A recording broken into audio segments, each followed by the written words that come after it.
આભાર પ્રતિપાલ. નમસ્કાર દર્શક મિત્રો, આપના લોકપ્રિય કાર્યક્રમ મહામંથનમાં આપનું સ્વાગત છે. હું છું સુદાન ગઢવી. એક તરફ દિલ્હી હરિયાણા બોર્ડર પર ખેડૂતો કૃષિ કાયદાને પાછો ખેંચવાની માંગ કરી રહ્યા છે. બીજી બાજુ ખેડૂતોને એપીએમસી વ્યવસ્થા નાબૂદ થવાનો ડર સતાવી રહ્યો છે. સરકાર ખાનગી એપીએમસી માર્કેટનો વ્યાપ વધારવાની યોજના બનાવી રહી છે, તો બીજી બાજુ ખેડૂત વેપારીઓ અને એપીએમસી સંચાલકો અને વ્યવસ્થાપન સાથે જોડાયેલા લોકોને નોકરીઓ, આવક અને ખાનગીકરણની વ્યવસ્થા બગડવાનો ભય સતાવી રહ્યો છે. રાજ્યમાં પણ 31 જેટલી ખાનગી એપીએમસીનો વ્યાપ છે. નવા કૃષિ બિલમાં પણ એપીએમસીના કાયદા અને વ્યવસ્થાને લઈને પણ ખેડૂતોને ચિંતા છે. ત્યારે અહીં સવાલ એ થાય છે કે ખાનગી એપીએમસીથી કોનું ભલું થશે?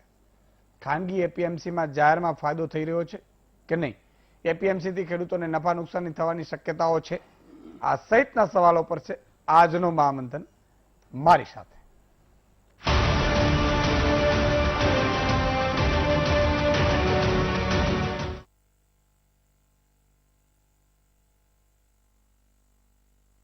ગોઠવાઈ ગયા છો, મને પૂરો વિશ્વાસ છે. અને આજે જે ચર્ચા કરવી છે આપણે, એ ચર્ચા એવી છે કે એપીએમસી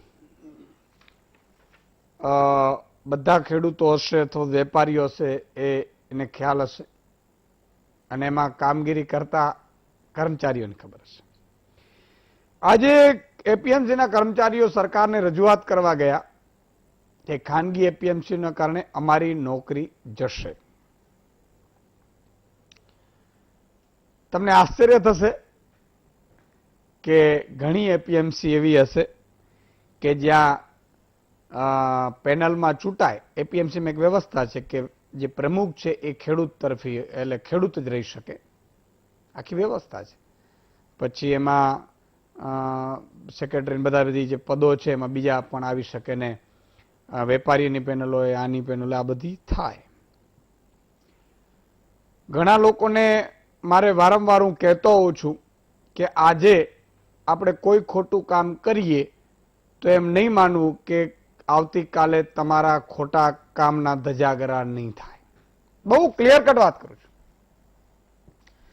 કે આજે તમે એમ માનો કે એપીએમસીમાં મારો કાકો, માસો કે મામા કે ભાણિયા કે જે પણ હોય, અને તમે રૂપિયા લઈને એપીએમસીમાં ગોઠવાઓ ને એમ થાય કે કંઈક કાયમી નોકરી થઈ ગઈ. મને ખબર છે બેંકો, ડેરીઓ, જે સહકારી ક્ષેત્ર છે એમાં 20-20 લાખ રૂપિયો આપીને નોકરીઓ લેતા હોય. એટલે 20-20 લાખ રૂપિયોમાં માની લો કે એના પપ્પા પાસે ના હોય તો છોકરો ભણેલો હોય તો છેલ્લે કોઈ નેતાને પણ ના માને તો શું કરે કે પોતાની જમીન વેચી અને દીકરાને નોકરી અપાવે. એવા કેટલાય હશે આ એપીએમસીમાં કે જે બિચારો હું એટલા માટે કહી રહ્યો છું કે એને મજબૂરી હોય, નોકરી ન મળતી હોય તો, પણ હંમેશા લાલચથી કરેલું કામ, લાલચથી કરેલું કાર્ય અથવા તો લાલચથી મેળવેલા પદ અને લાભ એ તમને એક દિવસ ખાડામાં જરૂર નાખે છે. તમે સૃષ્ટિનો નિયમ જો, ભગવાન રામ જયારે વનવાસ ગયા સાહેબ, જે દિવસે ભગવાન રામનો રાજ્યાભિષેક થવાનું હતું ને એ જ દિવસે ભગવાન રામ વનમાં ચાલ્યા. એના મુખારવિંદુ પર, એટલે કે એના ચહેરા ઉપર ક્યાંય પણ ન હરખ હતો ન શોક હતો. એને અયોધ્યાના રાજાની શપથ લેવાની હતી, એનો હરખ પણ નહોતો, અને વનમાં જવાનું શોક પણ નહોતું. પણ એના પાછળના જે કારણો હોય, હું તમને જે કહેવા માંગુ છું કે એના પાછળના જે કારણો હોય એની હું વાત કરી રહ્યો છું. કે ભગવાન રામ સાહેબ વનમાં ગયા તો અહલ્યા નામની સ્ત્રી વર્ષોથી રાહ જોઈ રહી હતી ભગવાન રામના પાદુકાની પગ અડે ને ક્યારેય સજીવન થાય. તમે જોજો, એટલે કેટલાય બધા કારણો હોય સાહેબ. આજે તમને ને મને સૃષ્ટિ ઉપર ભગવાન લાવ્યું તો એના પાછળના ઘણા કારણો હોય કે આને આ કામગીરી કરવાની છે, આને આ કરવાની છે, આને જનજાગૃતિ કરવાની છે, આને આ કરાવવાનું. પછી આપણે ભટકી જઈએ અને બૂચમારમાં વયા જઈએ તો એ વાત અલગ છે. પણ ઈશ્વર છે એ હંમેશા કોઈને નિમિત્ત બનાવતો છે. કરનાર તો કુદરત હોય છે, એની સૃષ્ટિનો. તમે જુઓ, ભગવાન સૂર્યનારાયણ છે એ આમ વૈજ્ઞાનિક રીતે જોઈએ તો ગ્રહ છે ને એ બધું કે છે, પણ આપણા શાસ્ત્રો એને ભગવાન તરીકે પૂજે છે અને ભગવાન છે આપણે માનીએ છીએ. તો એ ભગવાન જે ઈશ્વર છે એ ઈશ્વર ઉગે છે ને આત્મે છે. એના ક્યાંય એને ત્યાં તમે વેકેશન ભાણ્યું?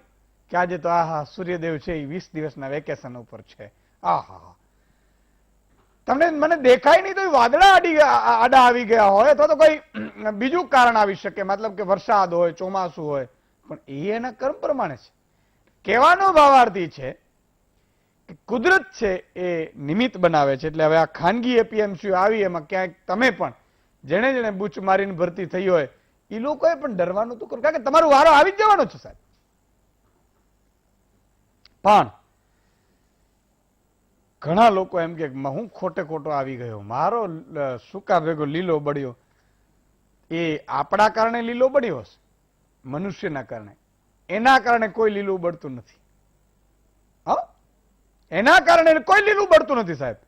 એ તો આપણે, તમે ભીતરમાં જઈને યાદ કરજો કે તમે આ ખોટું કર્યું હતું ને એટલે આનો આ પરિણામ આવ્યું, બાકી ન આવે. આ સૃષ્ટિમાં દુઃખી એ જ છે જે બીજાને દુઃખી કરે છે.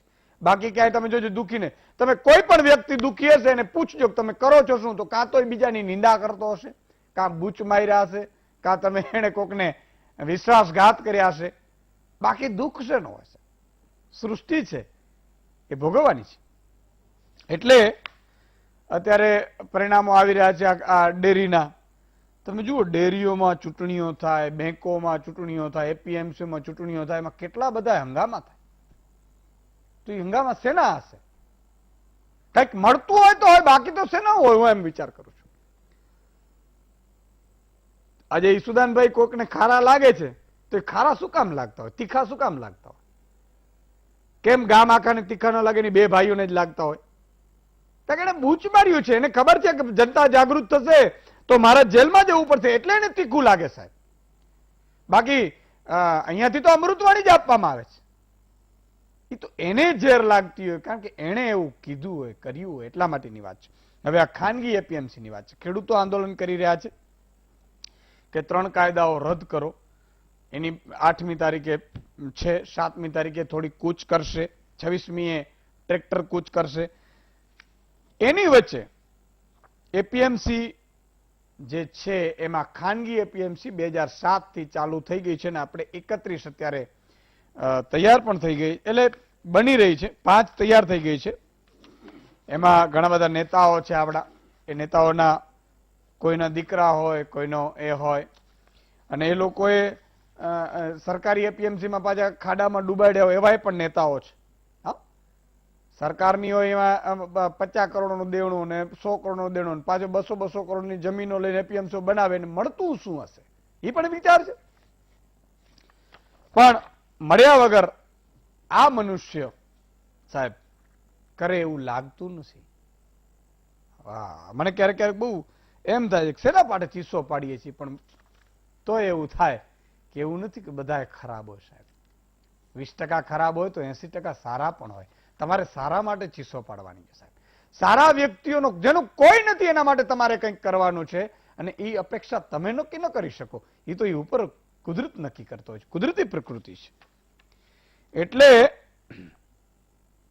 ઘણા લોકો એમ કે સુદાનભાઈ તમે આ બધા પત્રકાર થઈને આવી કુદરતની ના ભગવાનની વાતો કરો.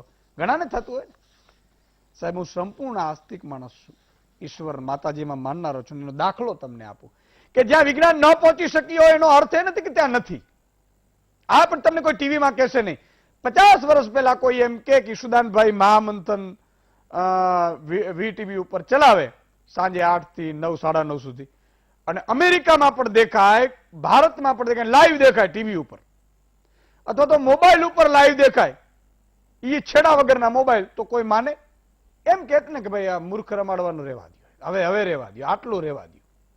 ફોન છે ને એ છેડા વગરના ફોન ન હોય. 50 વર્ષ પહેલા આવું કહેત ને. આજે છે, આજે વિજ્ઞાન એટલું સંશોધન કરી લીધું તો મળે છે.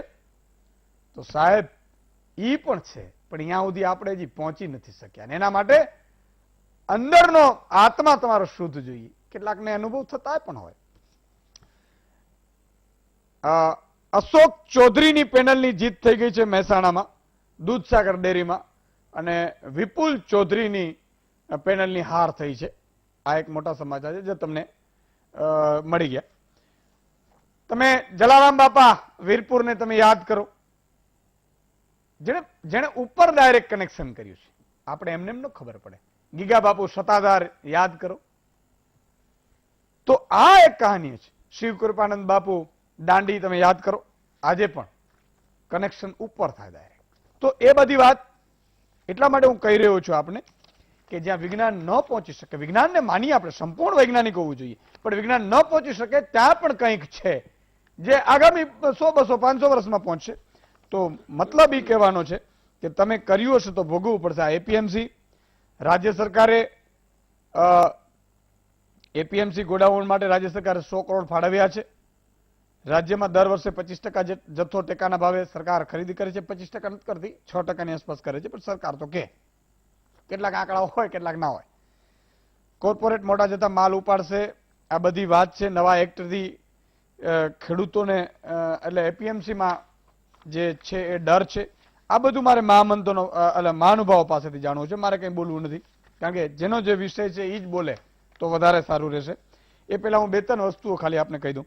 બર્ડ ફ્લૂ વાત છે કે કાગડાઓ મૃત્યુ પામ્યા, અહીંયા ના તેન આપણે પણ ઘણા પશુ પક્ષીઓ મૃત્યુ પામ્યા છે, પક્ષીઓ પણ ગભરાવાની કોઈ જરૂર નથી, પણ સાવચેતી આપણે બધાએ રાખવાની છે. મુરગી હમણાં ખાતા હોય તો થોડોક તમે ધ્યાન રાખજો. આ એટલા માટે તમને જ્ઞાન મારે અહીંયાથી આપવું પડે જેથી કરીને તમે ક્યાંય સપડાવો નહીં. સંસદ ભવન જે નવું બનવાનું છે સેંકડો કરોડના ખર્ચે કોરોના કાળમાં, એને સુપ્રીમે પણ મંજૂરી આપી દીધી છે, એટલે એનું કામ ચાલુ થશે. ફાજલ શિક્ષકોને કાયમી રક્ષણ મળવાનું સરકારે કહી દીધું છે, એટલે 70,000ની આસપાસ જે 66,000 શિક્ષકો છે, મારી પાસે પણ રજૂઆત કરવા આવ્યા હતા શિક્ષકો, એમણે ડરવાની જરૂર નથી. લુણાવાડામાં જે ખેડૂતે આપઘાત કર્યું, જે બળવંતસિંહ ચારણ, એટલે નેતાઓ આપણા અધિકારીઓ એવું કીધું કે એને બધી સહાય અમે કે આપી દીધી છે. એમ અધિકારીઓને મારી વિનંતી છે કે કમસે કમ ભલે તમે સહાયો આપી હશે, બચાવ પક્ષ તમે બચાવ કરતા હશો, પણ કોઈ પણ વ્યક્તિ એટલો મૂર્ખ નથી હોતો કે તમારા આંગણા ઉપર એમ કે પરિવારનો ઝઘડો હોઈ શકે છે તો અહીંયા મૃત્યુ એટલે આપઘાત કરવા આવે.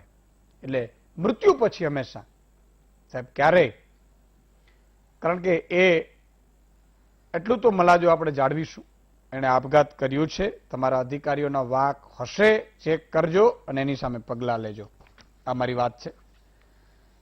આ એપીએમસી ખાનગી ગુજરાતમાં 27 જેટલા થઈ ગયા છે, 31ની મંજૂરી છે, 5 એક્ટિવ થઈ ગયા છે ખાનગી એપીએમસી માર્કેટ. અને આ એપીએમસી માર્કેટમાં બધું શું હોય એ મુદ્દા ઉપર આપણે ચર્ચા કરવી છે. 5 મહાનુભાવો જોડાઈ ચૂક્યા છે. દિલીપભાઈ સંઘાણી ભાજપના નેતા છે, મનોહરભાઈ પટેલ કોંગ્રેસના નેતા છે, અહેમદભાઈ પટેલ વ્યાપારી પ્રતિનિધિ છે એપીએમસી, ભરતસિંહ ઝાલા ખેડૂત આગેવાન છે, અને એમબી ધોરજીયા પૂર્વ ખેતીવાડી અધિકારી છે.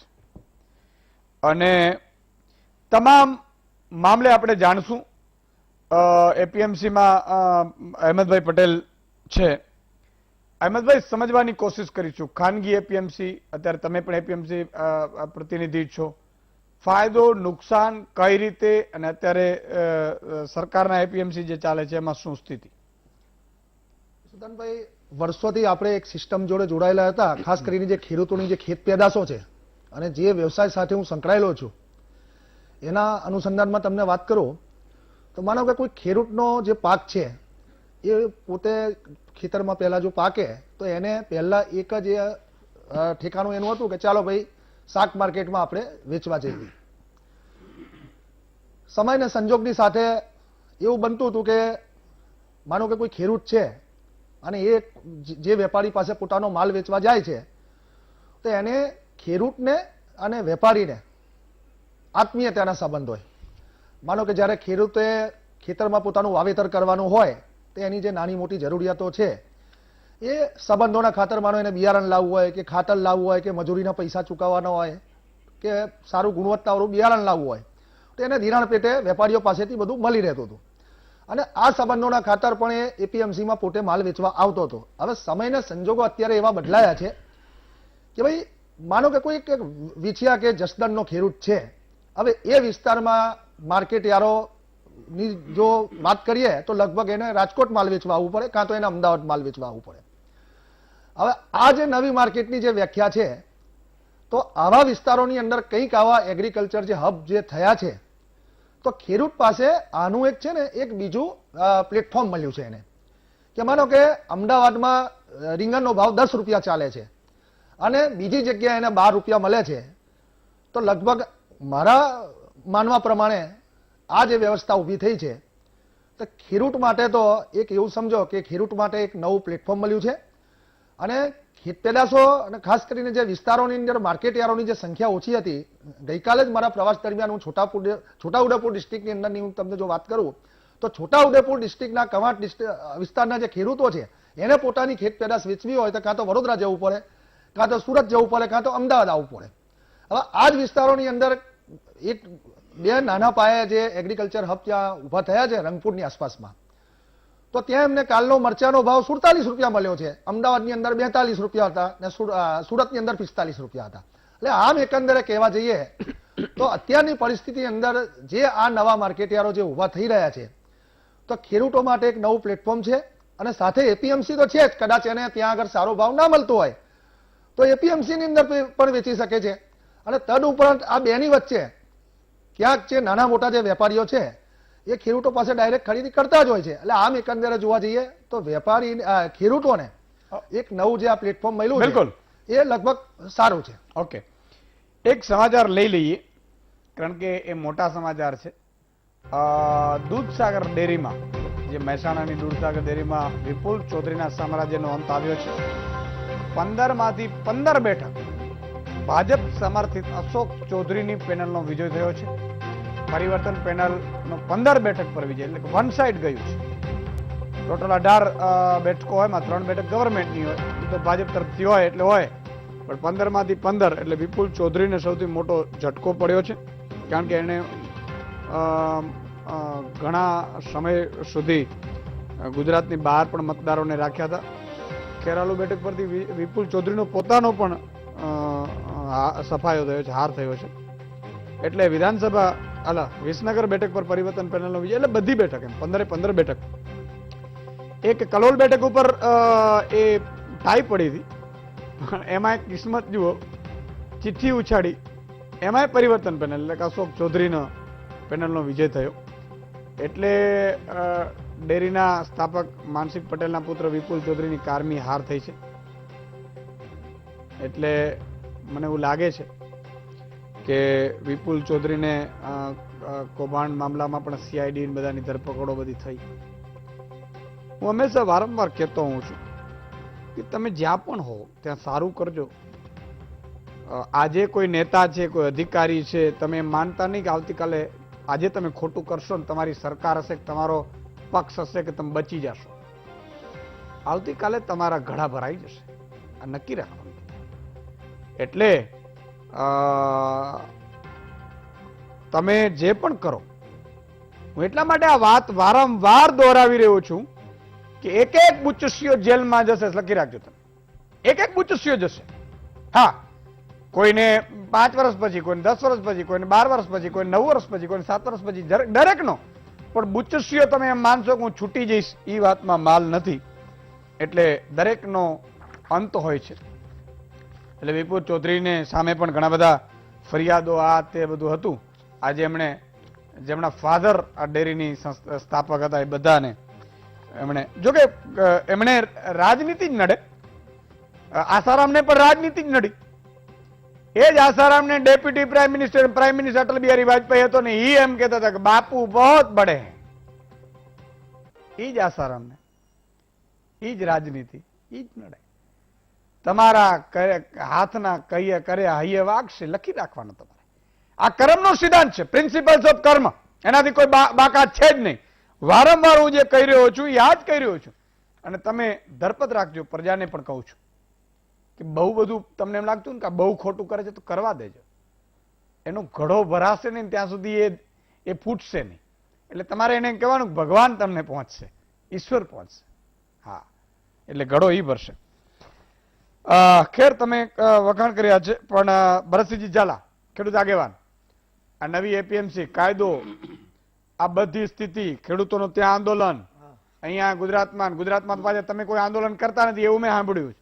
ખેડૂત આગેવાન છો તમે બધા, બધાએ કીધું છે ખેડૂત અહીંયા ગુજરાતમાં કોઈ આંદોલન નથી એમ. ઈસુદાનભાઈ, આંધળી ભેંસે મોઢું ઉભાર્યું અને ઘસા ઘસ મીંડા 3 મહિનાથી ભારતમાં કયા ખેડૂત સંગઠને આ 3 અધ્યાદેશ બહાર લાવવા માટે આવેદનપત્ર આપ્યું?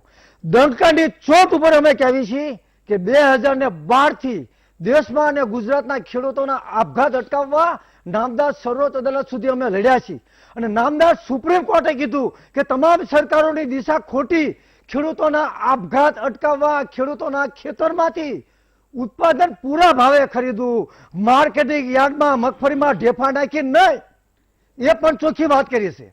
હવે તમે આ 3 કૃષિ અધ્યાદેશના નામે આખો દેશ રવાડે ચડ્યો છે અને હવે હથેળીમાં ચાંદ લઈને નીકળી પડ્યા છો. ખાનગી માર્કેટિંગ યાર્ડો, ગુજરાતની સમગ્ર દેશ સમાજવાદી છે, સમાજવાદીની સાથે સાથે કોઓપરેટિવ સોસાયટી સાથે સંકળાયેલું છે. આપણા વડીલ શ્રી દિલીપભાઈ સંઘાણી સાહેબ છે કે ગુજરાતની અંદર ગુજકો માસોલ જે મગફળી ખરીદતું હતું અને એનું સિંગ તેલ પણ ખરીદતું હતું અને ખોળ પણ વેચાતું હતું, ગુજકો માસોલને કોણ બુચેસ્યા હતા કે બૂચ મારી દીધું. તો એક બાજુ ખાનગી કોઓપરેટિવ સોસાયટીનું બુચેસ્યા બૂચ મારી ગયા અને બીજી બાજુ એમના વાલાઓને જમીન આપશે અને ખાનગી માર્કેટિંગ યાર્ડો બની રહેશે અને એની અંદર પાછું ફરીથી આ ચાલે છે. 2 વસ્તુ મારે કહેવી છે કે આજે ખાનગી કોઓપરેટિવ સોસાયટીના માર્કેટિંગ યાર્ડો વાળા ગયા સરકાર પાસે માગણી કરવા. એમના બાપાના સોગંદ ખાઈને કહો કે માર્કેટિંગ યાર્ડનો નોકરી કરતો ખેડૂતોના દેવા નાબૂદી માટે, પાક વીમાના પૈસા માટે, કે એમને સોગંદ ખાઈને કહો કે આપઘાત કરેલા ખેડૂતની પત્નીના ઘેરે કોઈ દી ગયો હોય.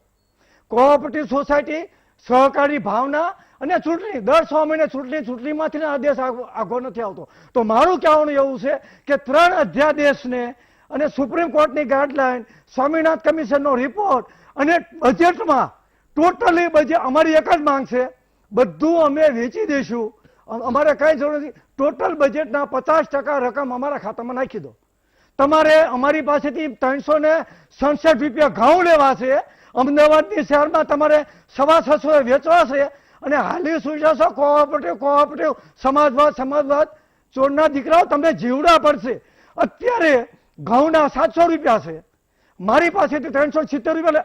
અત્યારે માર્કેટિંગ યાર્ડમાં ડાંગર, ખેડૂતોને ડાંગર પડે છે 400 રૂપિયા, બજારમાં વેચાતી નથી. આ કોટન, સુરેન્દ્રનગર જિલ્લાની અંદર, આખા ગુજરાતની અંદર જે કપાસ ઓછું ઉત્પાદન થયું છે તો એ કોણ 1100 રૂપિયામાં ખરીદી કરે છે. મગફળી ખેડૂતોના ઘરમાં 1600 રૂપિયા પડે છે. આ તમે મહામંથન કરીને થાય ત્યારે કંઈક 1015 રૂપિયા નક્કી કર્યા છે, એમાં 20% ખરીદી કરી છે. પ્રધાનમંત્રી ફસલ વીમા યોજના 20,000 કરોડ રૂપિયાનું બૂચ મારી ગયા. કયો કોઓપરેટિવ સોસાયટીનો હાઈકોર્ટમાં આવ્યો? અરે ઈસુદાનભાઈ, હાઈકોર્ટે કીધું કે 90 દિવસમાં વીમા કંપની પૈસા ચૂકવી દે. આ 31મી જાન્યુઆરી 90 દિવસ પૂરા થઈ છે. ખાવ એમના બાપાના સોગંદ કે એક પણ ખેડૂતે વીમાના પૈસા પાડે. અને કહેવાનો મતલબ મારે હવે આંદોલનની વાત કરો. આંદોલન માટે અમે 21 દિવસના આંદોલન માટે નજર કેદ રહેવા અમે નથી માંગતા. નજરની સામે અમે આંદોલન માટે પરમિશન માંગી. અમદાવાદ પોલીસ કમિશનરે ના પાડી કે તમને પરમિશન નહીં આપે તો તમે અમને હાલવા ન દો, તમે અમને ચાલવા ન દો, તમે નજર કેદ કરી દો અને કહો છો સમાજવાદ, લોકોનું રાજ, લોકોથી ચાલતું રાજ અને લોકો માટે રાજ. એ લાજો હવે તો હદ થઈ જાય. અને ગુજરાતની પ્રજાએ પણ હવે સમજવાની જરૂર છે કે ખાવા લોટ નથી રહ્યો તોય નાતી જાતિ અને પક્ષાપક્ષીમાંથી બહાર નથી આવતા. બિલકુલ ભરતસિંહજીનો રોષ છે. કેટલાક અસંસદીય શબ્દો હોય તો એને આપણે નથી પેલા વિધાનસભાના અધ્યક્ષ દુઃખ થાય છે. હા, એટલે વાત ચૂંટણીમાં નથી ઉભો રહેવાનો. બિલકુલ. હું કોઈથી મત માંગવા નથી આવ્યો, પણ આ દુઃખ થાય છે કે આપઘાત કરેલા ખેડૂતોની બહેનોને મેં જોયા છે. બિલકુલ પીડા છે, રહેવા માટે ઘર નથી. બહુ સાચી વાત છે, પીડા છે. અને આ સહકારી મંડળીનો આગેવાન, એનું વજન 75 કિલો 85 કિલો થઈ ગયા છે. એમની મિલકત કરો. ગુજરાતની કોઓપરેટિવ સોસાયટીના ચૂંટાયેલા પ્રતિનિધિઓની મિલકત ક્યાં વધી ગઈ? બિલકુલ એમની મિલકતની તપાસ કરો. અને સાચા ભૂસેશા તો એ છે. અમારે ખંભલા બધા એવા નથી હોતા. 5 કરોડનું ખરીને મરી ગયા. બધા એવા નથી હોતા. અરે 90% કોઓપરેટિવ સોસાયટીના ભૂસેશા છે. માર્કેટિંગ યાર્ડ કઈ આપણી આપણા દિલીપભાઈ સંઘાણી કહે છે પાણીનો ગુટલો ભરી લો. ગુજકો મહાસોલનું શું થયું એ અમારા વડીલ દિલીપભાઈ સંઘાણી કહે છે કે ગુજકો મહાસોલનું કોણ બૂચ મારી ગયા. ગુજકો માસોલ ખરીદી કરતું તો આ વખતે સરકારે એને નથી આપ્યું. એક બે અલા પણ વર્ષથી. તેલ એ વાત ધારા સાચી તેલ છે. નહોતું તો પણ કેટલું બિલકુલ. સારું નોકરી. પણ- સમગ્ર ગુજરાતની મગફળી ગુજકો મોસલમાં જતી હતી અને નફો થતો હતો. બિલકુલ. પણ એ- સહકારી ક્ષેત્ર તમે ખાઈ ગયા વાત એમ. સાચી છે. એક જ પાણીનો ઘૂંટડો તમે પી લો અને મેં કહ્યું એમ કે અસંસદીય શબ્દ હોય તો એ અત્યારે તત્કાલીન અધ્યક્ષ શ્રી ના, મહામંત્રી બાપ ઈસુદાન દાદો, ગઢવી પણ જવાનું શું? એને દૂર કરવા માંગે છે. ચોरों के दरबार में नहीं, सच्चा फरियादी है ये कैसी आजादी है નહીં નહીં હોમાંથી 99 ચોર ખોય કે છે આમાં મેરા દેશ મહાન ના, ના, હાલી છૂટ્યા છે ભગવાન પોક છે અમને તો. ના પીડા છે અને ભગવાન પગે અમને બીજું અને કોઈ ન બિલકુલ પગે. ઈશ્વર તો પહોંચશે જ કારણ કે ઈશ્વર છે એ એના દરબારમાં ક્યાંય લાગવગ નથી એટલે એ વાત છે. હવે હું પોલિટિકલ લઈ લઉં પછી હું દોરાજીયા સાહેબ પાસે જાઉં. શરૂઆત મારે કરવી છે મનહરભાઈ તમે, પછી હું દિલીપભાઈ પાસે જઈશ કે આ એપીએમસી ખાનગી માર્કેટ ખાનગી ફાયદો નુકસાન શું તમને?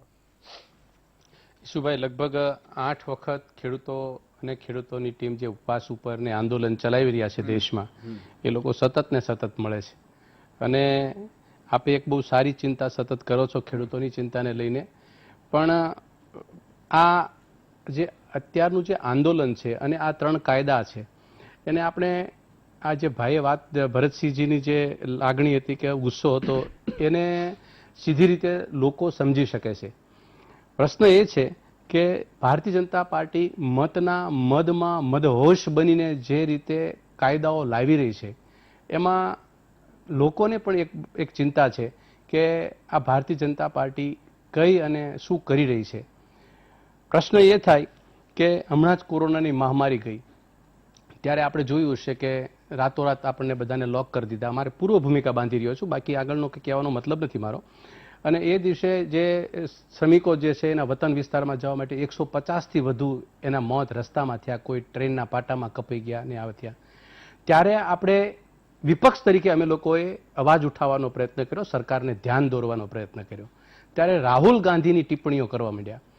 પ્રશ્ન અને દુઃખ અમને એ થાય છે કે વિપક્ષમાં રહ્યા અમે અને વિપક્ષ તરીકે અમારી જવાબદારી પ્રશ્ન કરવાની છે. જેમ પત્રકારો પ્રશ્ન કરે છે એમ સરકારને અમે પ્રશ્ન કરીએ છીએ. એ પ્રશ્નનો જવાબ અમને શું મળે છે? અમને અમારા ભૂતકાળમાં જવાબ મળે છે. વીટીવીના માધ્યમથી સરસ મજાનું પ્લેટફોર્મ ઓનલાઈન તમારે ત્યાં અત્યારે 2200 લોકો જોઈ રહ્યા છે. અને આ સરસ મજાનું વીટીવીનું પ્લેટફોર્મ છે. આપ જેવા આ મહામંથનને લડાવી અને જનતા સુધી આપણી લાગણી પહોંચાડો છો, પ્રશ્નોને ઉજાગર કરો છો, સારી માહિતીઓ તમે પહોંચાડો છો અને સરકારને જાગૃત કરો છો. આવા તમારા આદર્શ શ્રોતાઓ અને વિદ્વાન લોકો તમને સાંભળી રહ્યા છે ત્યારે હું એટલી અપેક્ષા તો રાખું કે ભારતીય જનતા પાર્ટી અને અમારી કોંગ્રેસને ગાળો દેવામાં અને ગાંધી ફેમિલીને ગાળો દેવા માટે આ તમારી શ્રોતા નથી. આ શ્રોતા એ છે કે તમારી અને અહીંયા આપણે જે કંઈ વલોવણ કરીએ, જે મહામંથન કરીએ અને લોકો સુધી સારી વાત પહોંચે, સાચો વિશ્વાસ પહોંચે અને એને લઈને થાય. એટલે સરસ મજાનું કોરમ છે અને વિદ્વાન અમારી સાથે ભારતીય જનતા પાર્ટીના આગેવાન છે. સ્વાભાવિક વસ્તુ છે કે એપીએમસી કર્મચારી જે બંધ થઈ અને એની દહેશતથી આજે બહાર આવ્યા છે અને એ આવેદનપત્ર આપવા માટે ગયા છે, તો અમારી વાત તો એ સાચી પડી ગઈ કે ભાઈ અમે લોકો અમે કહેતા હતા કે આ જે 3 કાયદા જે છે એ ધીરજ રાખો, ધીરે ધીરે ધીરે ધીરે આ કાયદાઓ એક એક વ્યક્તિ જેના થાળીમાં અન્ન આવે છે ને એને લાગુ પડે છે, માત્ર ખેડૂતને નહીં. અને ખેતીને અને ખેડૂતને જે ભારતીય જનતા પાર્ટી ગરીબ સમજવાનો જે પ્રયત્ન કર્યો છે ને એ ગરીબ સમજવાનો કદાચ પ્રયત્નમાં વ્યાજબી હશે પણ ગરીબડો નથી. ભારતનો ખેડૂત ગરીબડો નથી. આજે ગરીબડો સમજી એના ઉપર અત્યાચારો કરે છે. અને આજે તમને કહું, આજે એટલા દિવસ પછી રોજ 2 દિવસે એક દિવસે આપણે એક ખેડૂતની શહાદત ઓરાય છે અને એવા સમાચાર આપણને મળે છે. ત્યારે મારે તમારું મોઢું અને માથું છે એ નતમસ્તક થઈ જાય છે કે સરકારની સંવેદના નથી, સરકારની સમજણ નથી. આ કાયદાઓ શેના માટે અને કોના માટે લાવ્યા છે એ સરકાર ચોખવટ કરી શકતી નથી અને તરત ને તરત પાછા પ્રેસ લેશે ભારતીય જનતા પાર્ટીના શિરમોર નેતાઓ કે અમારે આ બિંદુની ચર્ચા અને આ બિંદુની ચર્ચા. ત્યારે તમને ઘસીને કહી દીધું છે અમારે એકય બિંદુ, બધા બિંદુની ચર્ચા અમે કરી લીધી છે.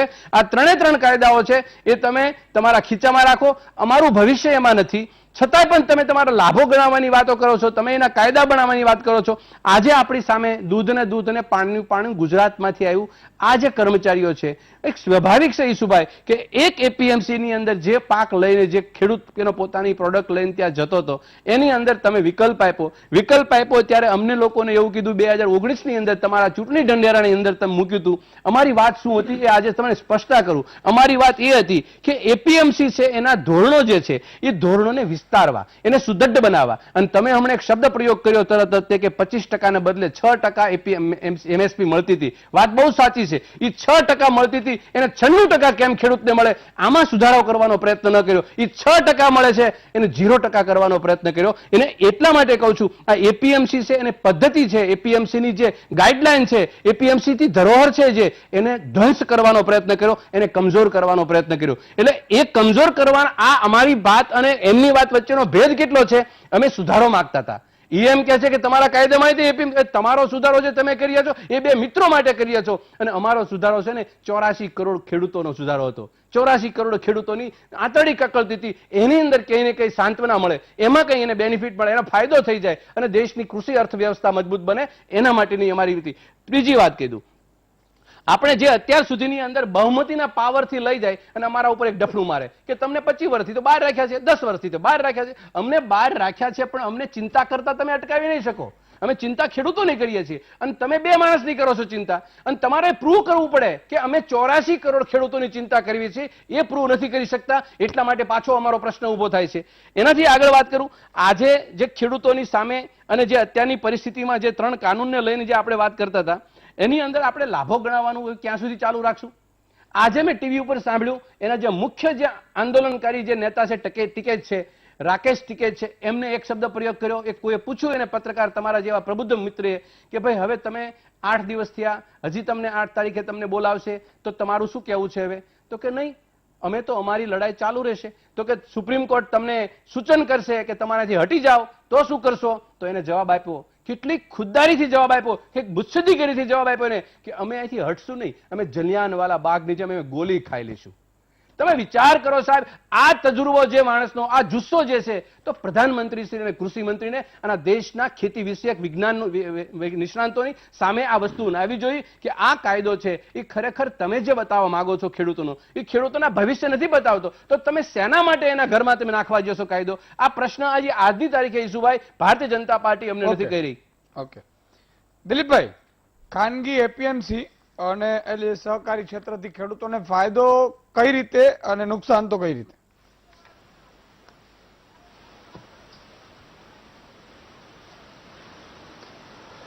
એક તો પહેલા મેં અત્યાર સુધી જેટલા વિદ્વાનોએ ચર્ચા કરી એ બધાની શાંતિપૂર્વક સાંભળી છે. આપને અભિનંદન કે જે વ્યાજબી શબ્દો નહોતા એ આપણે અધ્યક્ષસ્થાનેથી રદ કર્યા. જાહેર ચર્ચામાં શબ્દોની ભાષાની મર્યાદા હોવી જોઈએ. હવે સવાલ મારે પૂછવો છે ને પછી હું ફાયદા ગેરફાયદા ગણાવું. કોઈ પણ કાયદો બને તો એ કાયદાથી કયા કયા પ્રકારના નુકસાન છે, 1, 2, 3 આ કલમમાં આ જોગવાઈના કારણે આ નુકસાન, આ આંદોલનના સમર્થકો એટલે કે કોંગ્રેસે બતાવવું જોઈએ. એના બદલે કાયદો પાછો ખેંચો. સરકાર એમ કહે છે કે આવો ચર્ચા કરીએ, તમને જે મુદ્દા નડતા હોય એ અમે સુધારવા માટે તૈયાર છીએ. સરકાર આમંત્રણ આપે છે, સરકાર પાસે જાય છે. સરકાર જે તમને નડતા કાયદાની કલમથી નુકસાન થતું એ નુકસાન બતાવો, એ નુકસાન કરવા મારી તૈયારી છે. તો એ બતાવવું નથી, એ જ બતાવે છે કંઈક આંદોલનમાં શંકા ઉપજાવે એ સ્થિતિનું નિર્માણ છે. આજ દિવસ સુધી ખેડૂત આંદોલનને, ખેડૂતોને એકલા પાડનાર આ જ ગાંધીનગરમાં ભૂતકાળમાં એકવાર ઈશુદાનભાઈ લેવીનો કાયદો હતો. એ આ મિત્રોને યાદ નહીં હોય, હું જ્યારે અભ્યાસ કરતો ત્યારે લેવીના કાયદામાં આજે સસ્તા અનાજની દુકાને જે અનાજ ગરીબોને અપાય છે ને, એમ ત્યારે કોંગ્રેસના સમયમાં સસ્તા અનાજની દુકાને અનાજ આપવું હોય ને તો લેવી નાખવામાં આવતી. ખેડૂતોને જે પાક પાકે, પાક્યો કે ન પાક્યો, એના ખેતર કેટલા વીઘા હતા, એટલા વીઘામાં બાજરી, ઘઉં, મગફળી કે ઓઇલ મિલ હોય, આટલા ટકા તમારે ફરજિયાત સરકાર ભાવ નક્કી કરે આપી. દાખલા તરીકે હું ભણતો હતો ત્યારે બાજરીની લેવી આવી તો બાજરીની બજારમાં કિંમત 20 કિલોની હતા 20 રૂપિયા, સરકારે 16 રૂપિયા બાંધ્યા. તો મારા ગામમાંથી મારા કાકા મારી પાસે આવ્યા, મને કે કાલ મામલતદાર આવ્યા હતા કે બાજરી 16 તમારા ભાગમાં એટલી આવે છે, આપી દેજો ને કે તમારો પોલીસ કેસ થશે. મેં કીધું પાક્યું નથી ખેતરમાં કેમ આપશું? એ કે બચ્ચુ બાપાએ ગામમાંથી 20 રૂપિયા ખરીદીને 16 રૂપિયાના ભાવમાં સરકારને આપી દીધી. આપણે સંઘર્ષ કરશું, એવો અન્યાય નહીં સહન કરીએ. મારા વિદ્યાર્થી કાળની સલાહના કારણે મારા કાકા માન્યા, પણ એના ઉપર પોલીસ કેસ થયો, એની ધરપકડ થઈ. માત્ર એની નહીં, ગુજરાતમાં 2500 જેટલા ખેડૂતોની ધરપકડ લેવી નહીં આપવાના કારણે થઈ. અને એ લેવી નહીં આપવાના કારણે આ ગાંધીનગરમાં સરકારમાં રજૂઆત કરવા આવ્યા રાજ્યભરના ખેડૂતો. પછી મહેસાણામાંથી આત્મારામભાઈ હોય, રાજકોટમાંથી વલ્લભભાઈ પટેલ હોય, અમરેલીમાંથી દ્વારકાભાઈ પટેલ, ભગવાન બાપા વગેરે. આના ઉપર ઘોડા દોડાવવામાં આવ્યા, લાઠીચાર્જ કરવામાં આવ્યો, ટીયર ગેસ છોડવામાં આવ્યો. એટલાથી કોંગ્રેસે સંતોષ ન છે તો ગોળીબાર કરીને ગુજરાતમાં ઠેર ઠેર ઠેકાણે ખેડૂતોની લાશ ઢાળનાર આ કોંગ્રેસ આજે ખેડૂતોનું ઉપરામૂળ લઈને આલે છે. કયા મુદ્દા કઈ કલમમાં નડે છે એ તો બતાવે. તો બીજી બાજુથી કહું, જો ખેડૂતો મક્કમ હોય તો આ કાયદાથી કોઈ ખેડૂતોનું નુકસાન ન કરી શકે. એપીએમસી નવો કાયદો હોવાના કારણે હું બહુ સ્પષ્ટ માનું છું કે આ કાયદાની કેટલીક જોગવાઈઓ લોકશાહીને શોભે નહીં એવી છે જ. જેમ કે 2 ટર્મ ચૂંટણી લડી શકે, પછી ચૂંટણી લડી જ ન શકે. બંધારણમાં જે અધિકારો ચૂંટણી લડવા માટેના આપ્યા છે તો ધારાસભામાં અને લોકસભામાં પહેલા કાયદો કરવો જોઈએ. 2 ટર્મ ધારાસભા લડી છે, લોકસભા 2 ટર્મ લડી શકશે. તો આ એપીએમસીમાં સહકારી ધોરણોમાં લાવી રહ્યા એ કંઈક ને કંઈક લોકશાહીને પીંચે એવું છે, એમાં હું બહુ સ્પષ્ટ માનું છું. પણ ખેડૂતો એપીએમસીમાં માલ લઈને જાય તો એને કોઈ રોકટોક નથી. એને વિકલ્પ આપ્યો છે કે આ વિકલ્પના આધારે જો એને વધારે ભાવ મળતા હોય, વધારે સુવિધા મળતી હોય તો ત્યાં જઈ શકે છે.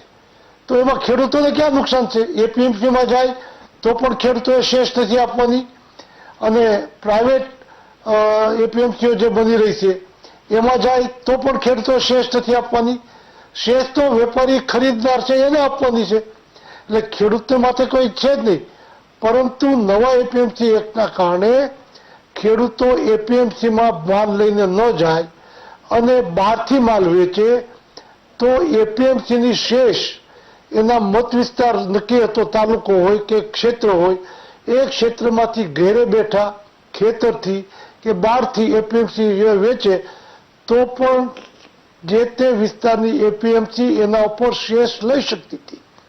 હવે સરકારે નક્કી કર્યું કે એપીએમસીનું કાર્યક્ષેત્ર એનું ઇન્ફ્રાસ્ટ્રક્ચર હોય, એમાં જો ખેડૂત માલ લઈને આવે તો ઇન્ફ્રાસ્ટ્રક્ચરનો ઉપયોગ થયો છે એટલે એટલા પૂરતી જ શેષ લઈ શકે. ખેડૂતોના ઘેરેથી વેચે તો એપીએમસીના ઇન્ફ્રાસ્ટ્રક્ચરનો ઉપયોગ નથી થતો તો ત્યાં શેષ નહીં લઈ શકે. એટલે એપીએમસીને ખોટ આવે જે પહેલા વ્યવસ્થા હતી એના કારણે. પણ ખેડૂતોને કોઈ ખોટ નથી. ખેડૂતોને સારો ભાવ મળે તો ઘેરથી વેચે, ખેડૂતોને એપીએમસીનો ભાવ સારો મળે તો એપીએમસી વેચે, ખેડૂતોને ખેતર બેઠા સારો ભાવ મળે તો ત્યાંથી વેચે. એમાં ખેડૂતોને ક્યાં નુકસાન છે? ખેડૂતોના નામે જે લોકો લઈ નીકળ્યા છે એ પોતાની જાતને પોતાનું પોત પેલા સંભાળીને પૂછે કયું નુકસાન છે, કઈ કલમથી. હું પૂર્વ કાયદા મંત્રી છું, આજે વકીલ પણ છું, અને વકીલ તરીકે હું ચર્ચા કરવા તૈયાર છું કે કોઈ પણ કાયદાની ચર્ચા કરીએ ત્યારે આ કાયદાની આ કલમથી આ નુકસાન છે એ પહેલા કેવું જોઈએ, અને આ નુકસાન દૂર કરીને એને બદલે ઓલ્ટરનેટિવ આ અમને વ્યવસ્થા આપો એ માગણી કરવી જોઈએ. એવી માગણી તો આવતી નથી. તો માગણી એ કરવી જોઈએ. એ બીજો કોન્ટ્રાક્ટ ફાર્મિંગ. તો કોન્ટ્રાક્ટ ફાર્મિંગમાં જ્યારે આ કાયદો નહોતો આવ્યો ત્યારે ગુજરાતમાં ઉત્તર ગુજરાતમાં બટેટા માટે, સૌરાષ્ટ્રમાં ડુંગળી માટે, મહુવા અને તળાજામાં આ કરારોથી વ્યવસ્થાઓ થાય જ છે, થઈ રહી છે. જ્યારે કાયદો નહોતો ત્યારે પણ અને આજે પણ થાય છે. આમાં વ્યવસ્થા વધારે એ કરી કે કોન્ટ્રાક્ટ ફાર્મિંગમાં વેપારી, કોન્ટ્રાક્ટર અને ખેડૂત વચ્ચે જો કોઈ વિવાદ થાય તો 30 દિવસમાં પ્રાંત ઓફિસરને આની ફરિયાદ થઈ શકે અને વેપારી જો ફરી જાય તો 150 ગણો એના ઉપર પેનલ્ટી થઈ શકે. ખેડૂત માલ ન આપી શકે તો એને માત્ર બિયારણ, દવા, ખાતરના પૈસા જે લીધા હોય એટલું જ આપી શકે. એ સગવડતા ન હોય તો એને હપ્તા કરી દેવાની વ્યવસ્થાઓ છે. ખેડૂતો હપ્તાથી ચૂકવશે, એક સાથે નહીં. વેપારીએ એક સાથે ચૂકવવાની જોગવાઈઓ છે. તો આ જોગવાઈમાં ખેડૂતોને ક્યાં નુકસાન છે? તો કોન્ટ્રાક્ટ ફાર્મિંગ, એપીએમસી આ બધાના નામે જે હાલે તો મને સમજાવવાનો પ્રયાસ કરે કે કઈ કલમથી કયું નુકસાન થઈ રહ્યું છે. ઓકે, તો હું ચોક્કસ, હું ખેડૂતનો દીકરો છું, હું ખેડૂતની તરફદારી કરું છું. વીટીવીના માધ્યમથી અનેક વખત સરકાર સંમત હોય કે ન હોય હું ખેડૂતોની તરફદારીમાં બહાર નીકળ્યો છું અને આમાં મને કોઈ મુદ્દો સમજાવશે કે આ ખેડૂતોને નુકસાન છે તો હું વીટીવીના માધ્યમથી ખેડૂત આલમને વિશ્વાસ આપવા માંગુ છું. ખેડૂતના દીકરા તરીકે કોઈની શેષ શરમ વિના ખેડૂતની તરફદારીમાં બહાર નીકળીશ. બિલકુલ, બહુ સાચી વાત છે. ઉભા રહો. એક તમે પકડી રાખજો, તમે લખી રાખજો. દિલીપભાઈ સંઘાણી, તમને અમે આદેશ કરવી છે. આ 3 અધ્યાદેશમાં કઈ લીટીમાં લખ્યું છે કે ખેડૂતોને ઉત્પાદનના પૂરા ભાવ આપવા, પાક નુકસાનીનું સમયસર વળતર આપવું અને બજેટમાં કોઈ જોગવાઈ ખરી?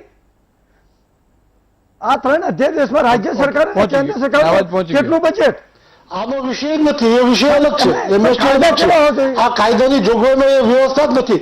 પેટમાં દુખે માથું કૂટો તો કઈ પેટની દવા ન થાય. એટલે કંઈક એવી નીતિ વાવી જોઈએ, યોગ્ય નીતિ વાવી જોઈએ. બિલકુલ. એક નાનકડો વિરામ લઈ લો, પછી ધોરાજીયા સાહેબ પણ છે અને ફરીથી બધા મહાનુભાવોનો પણ મત લેશું ને બિલકુલ તમને પણ ફોન લાઈનમાં જોડીશું. એટલે ક્યાંય જવાનું નથી. નાનકડા વિરામ બાદ આવીએ છીએ.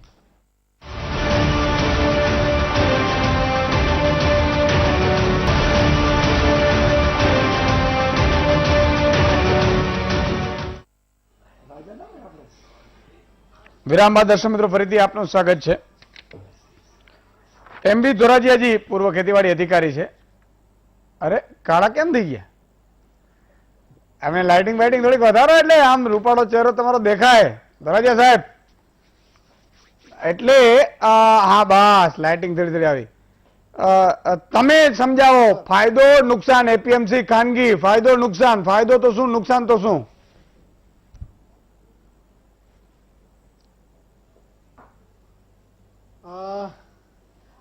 ફાયદો અને ગેરફાયદો.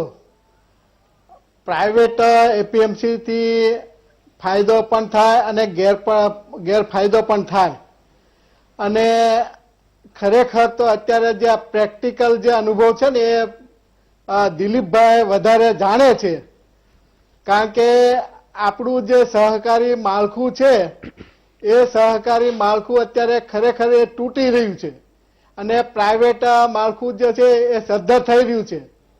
આજે ખરેખર તો એ પ્રાઇવેટમાં હું તમને એક્ઝામ્પલ સાથે કે પોરબંદરનું મરચા માર્કેટ જોવો, ત્યાં પોરબંદરના મરચા માર્કેટ મેં અનુભવ કરેલો છે, જોયેલું છે કે ત્યાં ખેડૂતો મરચા લઈને આવે એટલે જે પ્રાઇવેટની ડિમાન્ડ છે એ ડિમાન્ડ કરતા વધારે આવે એટલે બાકીનો માલ ત્યાં ત્યાં પડ્યો રહે, તડકાની અંદર પડ્યો રહે. બીજે દિવસે એ બગડી જાય તો એના ભાવ નાખી દીધાના ભાવ આવે અને ખેડૂતો ત્યાં નાખીને પણ જાય છે. એટલે આ ફાયદા ને ગેરફાયદા ઘણા છે. એટલે ખરેખર તો અત્યારે જે આપણું એપીએમસી છે એનું સ્ટ્રક્ચર, એને ઇન્ફ્રાસ્ટ્રક્ચર ને વધારે સુવિધા કરવાની જરૂર છે. અત્યારે ભાઈએ કીધું કે પ્રાઇવેટ માર્કેટની અંદર, છોટા ઉદ્યોગની અંદર મરચાના 42 રૂપિયા ભાવ આવ્યા અને બાકી 40 રૂપિયા વેચાતા હતા. તો ભાઈ મારો પ્રશ્ન એ છે કે 42 રૂપિયા તમે કેટલાને ચૂકવ્યા? એ ખરેખર 2 થી 3 ખેડૂતોને ચૂકવ્યા હોય ને બાકી બધાને કાપી નાખ્યા હોય છે. આજે માર્કેટ યાર્ડની અંદર પણ આવું જ પણ થાય છે કે વધારેમાં વધારે ભાવ જે છે એ પેપરની અંદર છાપે કે મગફળીના 1150 રૂપિયા, તો ફક્ત ખાલી 4 થી 5 ખેડૂતોને 1150 રૂપિયા મળ્યા છે, બાકી બધાને 800 850 મળ્યા હોય છે. એટલે ખરેખર તો કેટલા એનો સરેરાશ ભાવ પણ આજે માર્કેટ યાર્ડ વાળાને કાઢતા નથી આવતો. એ ખરેખર એને ટ્રેનિંગ આપવાની જરૂર છે કે ભાઈ જેટલો જથ્થો વેચાણો હોય ને કેટલો જથ્થો એને સાથે કેટલી રકમ મળશે એની સાથે એને સરેરાશ કરવી. આ તો ઊંચા અને નીચા ને બે ભાંગી નાખે અને સરેરાશ ભાવ, તો એ સરેરાશ ભાવ ખરેખર એ કહેવાય નહીં. એટલે આ ખરેખર ઇન્ફ્રાસ્ટ્રક્ચર આપણે વધારવાની જરૂર છે. અને ખેડૂતોને ખરેખર એ આજે પ્રાઇવેટ માર્કેટ છે તો પ્રાઇવેટ માર્કેટ પણ એ ખરીદ કરવાના છે.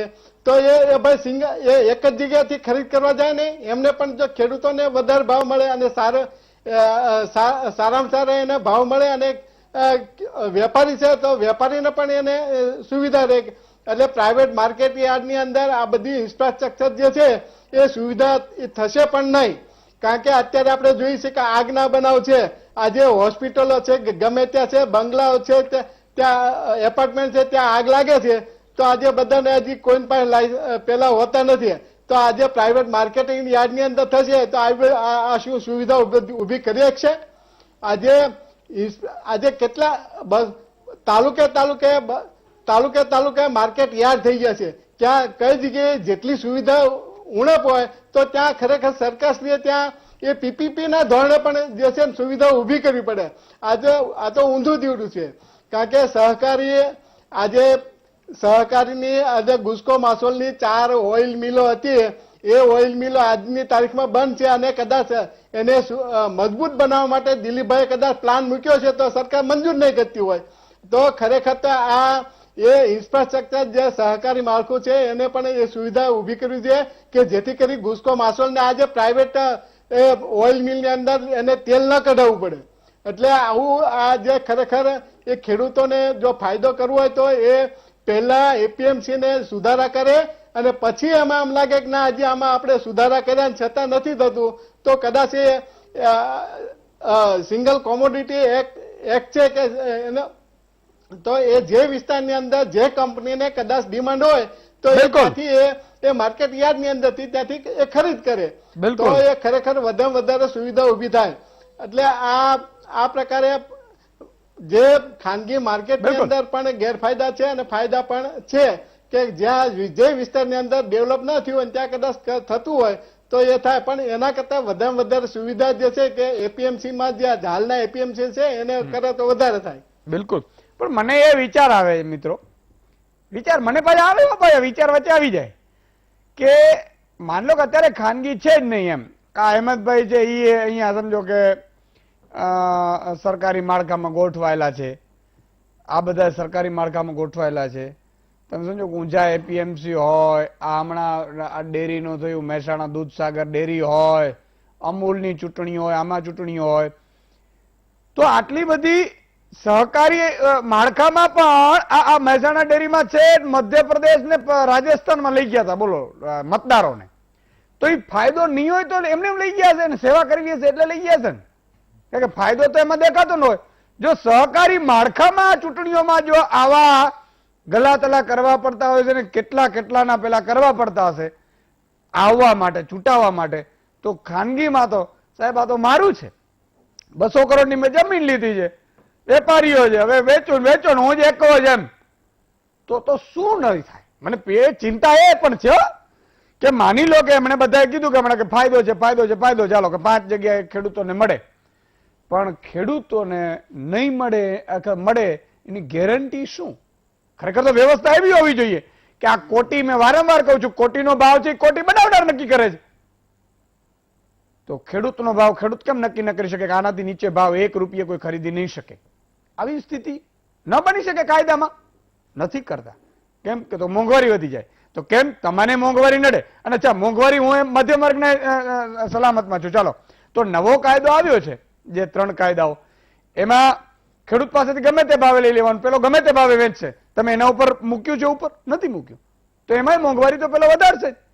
હવે જી પણ સાહેબ હશે ઉદ્યોગપતિ સાહેબ, હું સાહેબ કહીશ, ઈ સાહેબ નુકસાન કરીને થોડું કરશે.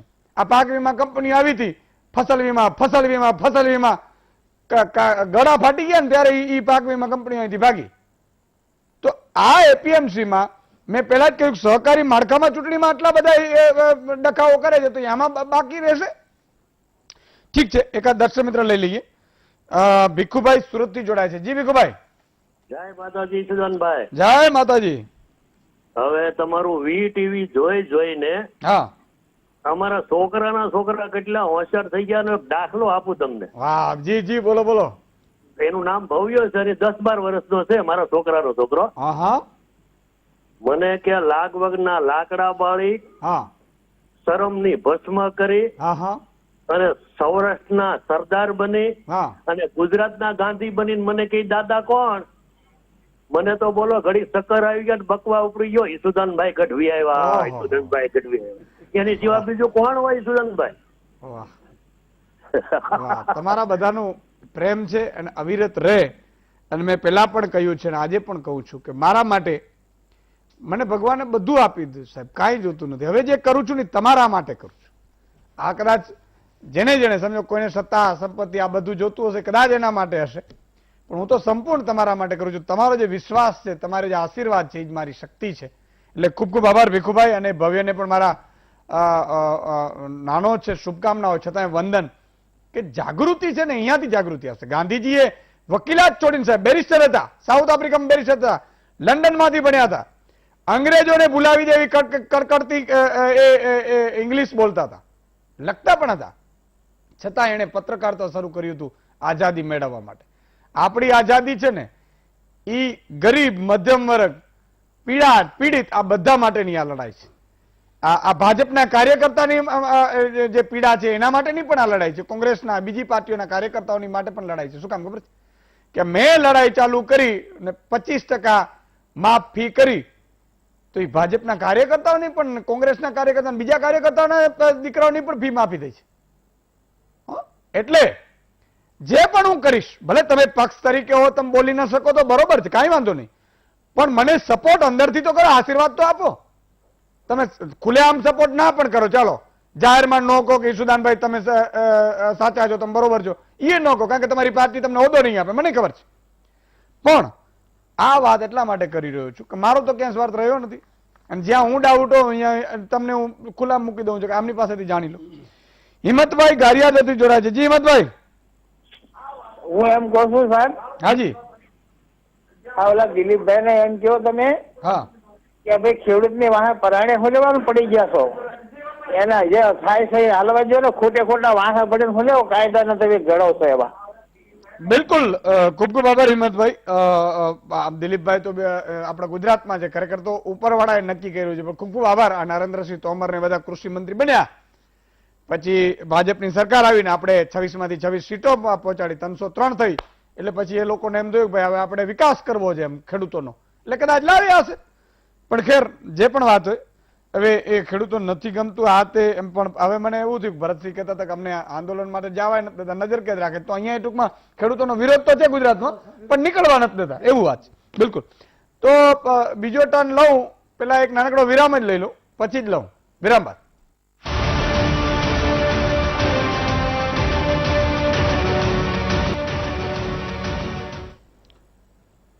વિરામ બાદ દર્શક મિત્રો ફરીથી આપનું સ્વાગત છે. સંક્ષિપ્ત પડવું હવે બીજો ટર્ન રહેશે, પણ છતાં એકાદ દર્શક મિત્રો લઈ લઈએ એટલે મને મજા આવે. પ્રવીણસિંહ ઝાલા વડોદરાથી જોડાય છે. જી પ્રવીણસિંહજી. હાલો. મહાવીરભાઈ. મહાવીરભાઈ. હાલો.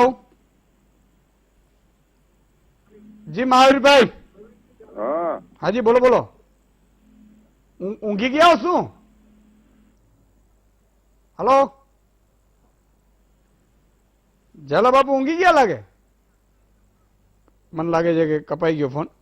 વેલજીભાઈ જુનાગઢ થી જોડાય છે. જી વેલજીભાઈ. હાલો. હાજી. હા બોલો, ચાલુ જ છે. હાજી બોલો બોલો. જય માતાજી સુભાનભાઈ. જય માતાજી. જી બોલો. હા જય માતાજી સુદાનભાઈ. જય માતાજી. મજામાં ને? હા કાયમ જોયો તમારો પ્રોગ્રામ. વાહ રે વાહ. પણ તમે આ ખેડી આગેવાન એક સાગરભાઈ રબારી છે, હા બાકી આ ભરત દોડિયા ને આ ભરતસિંહ ઝાલા ને એ તો હંધાઈ કોકના પૈસા દઈને મોકલતા હોય એવા લાગે. અત્યાર સુધી 70 વર્ષ થયા હતી, પેલા હું દઈતા હતી કેમ એને ખબર નથી, થઈ ક્યાં ગયા હતા? ના ના વાત સાચી છે. પેલા તો ખેડૂત છું. 2001 પછી આ ભાજપ સરકાર આવી ને તે પછી જ સારું થયું. આ તો અંધાય રૂપિયા લઈને આવતા લાગે જો ને એટલી ખેતીમાં છે. ના ના, એવું નથી. કોઈને પાસે કાંઈ નથી, સમજી લેજો. એ ભાડાની ગાડીમાં ફરે છે, રૂપિયા લઈને જો આવી રીતે હિંમતથી બોલી ન શકે. એટલે તમારી વાતનું હું ખંડન એટલા માટે કરું છું કે હું તો આ બધાને બહુ નજીકથી જ જોઉં છું. એટલે આપણે એવું ક્યાંય મનમાં ન માનીએ. પણ હા, તમને કદાચ અમુક વસ્તુ આપણે નોય ગમતી હોય, બધી વસ્તુ આપણે ગમે એવી જરૂરી પણ નથી, અને બધાને બધા રાજી હોય એમાં પણ જરૂરી નથી. એક બાપ કોઈ નિર્ણય કરે ને તો 5 દીકરા રાજી હોવું જરૂર નથી, એક ઊંધોય ફાટે, એમાં કઈ વાંધો ન હોય. પણ ખૂબ ખૂબ આભાર. પણ એક આ મુદ્દો છે કે કમસે કમ એ લોકો લડે છે, ઘરેથી બહાર નીકળે છે, એને આપણે કાંઈ નહીં તો એને ટાંટિયા ન ખેંચીએ, સપોર્ટ ન કરીએ તો કાંઈ વાંધો નહીં, એવી મારી પણ વિનંતી છે. કારણ કે કોઈએ બોલવું પડશે. ખૂબ ખૂબ આભાર. બીજો ટર્ન અહેમદભાઈ. વાત એ છે કે આઈપીએમસી ખાનગી આવશે તો આ સરકારી એપીએમસી નું તો દોડું થઈ જશે કે નહીં?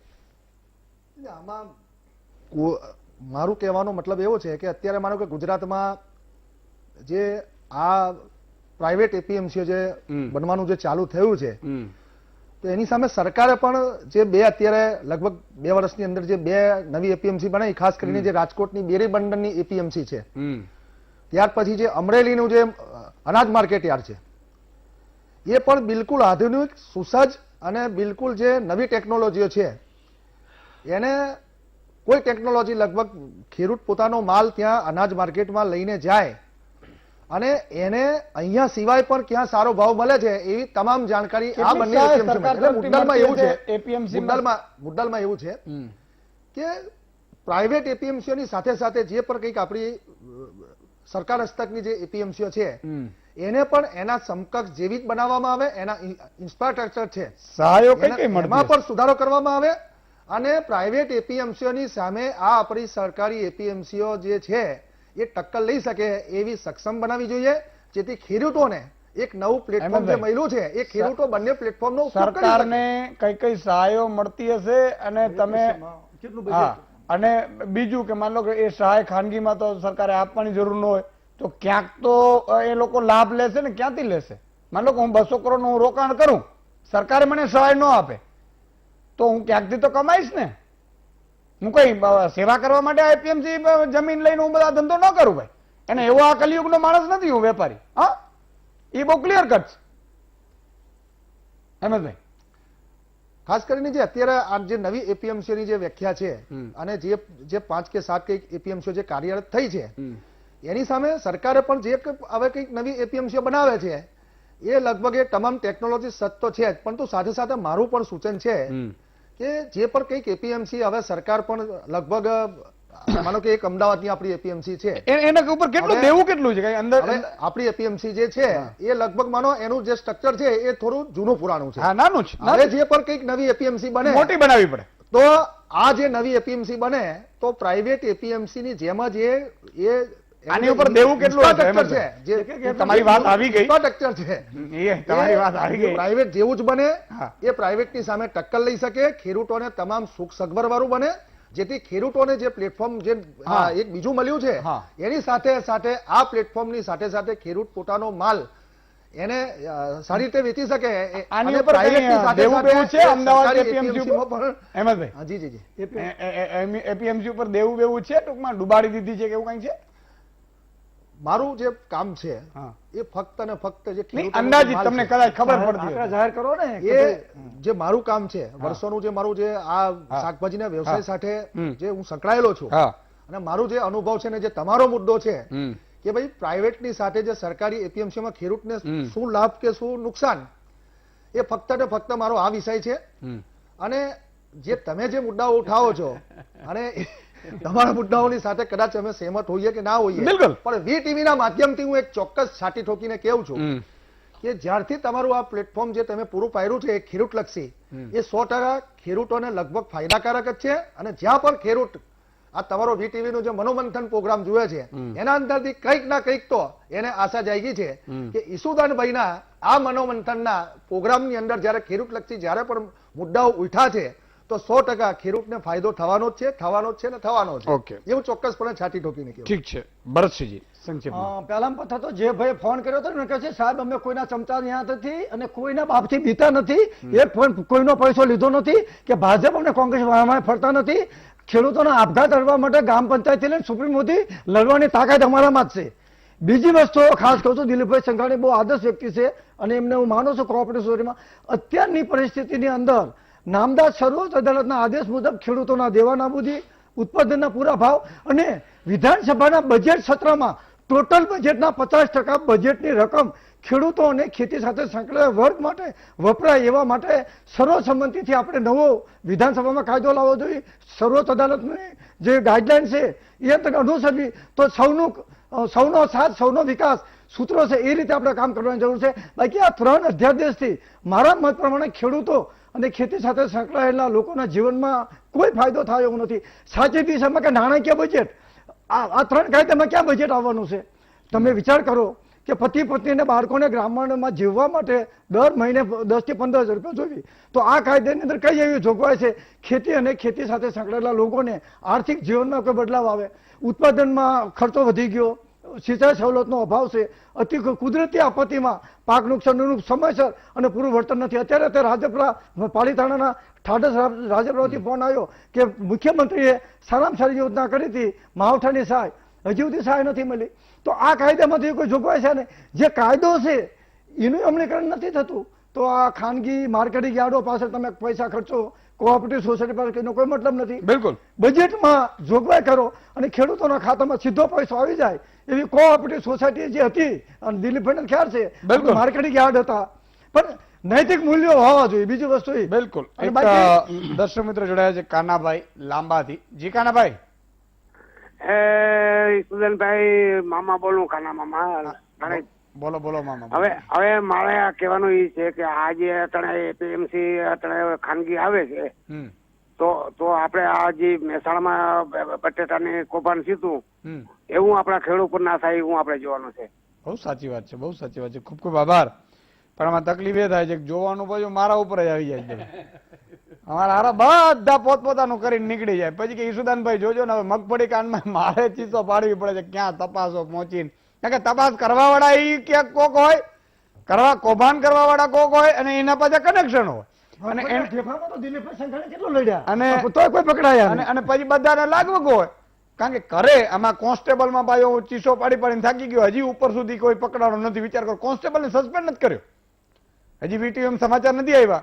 50 લાખની આરઆર સેલનો કોન્સ્ટેબલ, હેડ કોન્સ્ટેબલ ખાલી પકડાય છે 50 લાખની લાંચમાં, હજી એને સસ્પેન્ડ નથી કર્યો, એને રાખ્યો છે. ખાણ ખનીજ અધિકારી વિરુદ્ધમાં મેં ફરિયાદ કરી છે. બિલકુલ.